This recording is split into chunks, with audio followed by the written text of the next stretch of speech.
Good morning. Good morning, Molly. Hello, Tiff. How are you? I'm doing well. We're talking about some books in just a little bit with Carol Barrowman.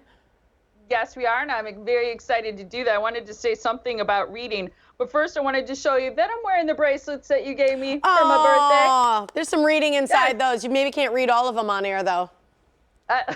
Yeah, probably not. But I love them because they have little inscriptions in the inside, so it's kind of like just our little inside thing. Yeah, little notes that you can put inside to remind you of things that you should remember.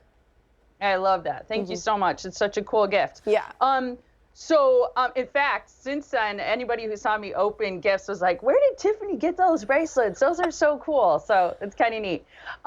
In a little bit, we're going to be talking to Carol Barrowman about books, and it got me thinking about reading. And I'm going to throw two of my kids under the bus here, but I have three kids. Only one of them loves to read. How did I get here? Personally, I'm going to guess that it's your oldest, and I think that that's her personality.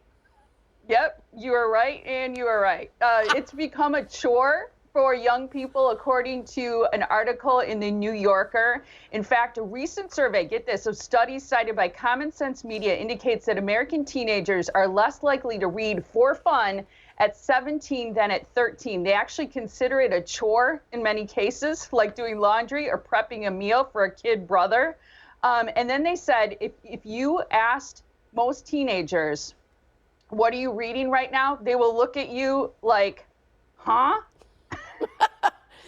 Yeah. In fact, I've got a friend, she asked another friend of hers, what are you reading right now? And she went as far as just saying, like, I don't read. But I mean, she certainly reads, but she's talking about picking up a solid book and opening it. She does not do it. A lot of people do not. It's shocking. And they read in high school. They read books like The Great Gatsby, Slaughterhouse-Five, To Kill a Mockingbird. So they are still reading a lot of the classics. And that to them is homework. I did, though, just in all fairness, I did just ask my youngest daughter, because she's awake, what are you reading right now? She's like, Mom, come on. But then she said she just ordered a book, and you will like this, Tiff, because she ordered The Stars Within You, which is the modern guide to astrology. There you go. All right, so she's into some. When I was a kid, I tell you, we grew up kind of poor, and I lived with I slept in a bed with my mom because we lived in a house with my grandmother and whatnot. So we shared a room, we slept in the same bed, and I remember one of the things that she always did to try and get me to read, because I actually didn't like reading as a kid either, she would give me the Sunday funnies. So reading the Sunday funnies and the cartoons, I would wait all week long because that's all I liked. And then she would also give me the horoscopes. So I kind of graduated. Then she would give me Dear Anne, Ann Landers. And she would kind of give me little things to sort of add on to that. But I didn't love it as a kid either.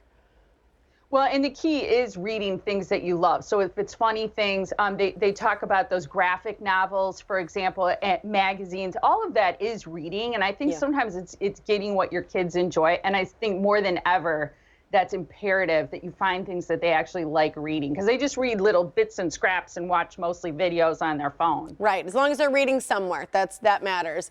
A little bit later, we're talking about headaches. So this is our sound off for today, because we're going to give you some solutions. The question is, how do you get rid of a headache or a migraine? Let us know. We'll have a chance to read those later and also talk to a migraine expert.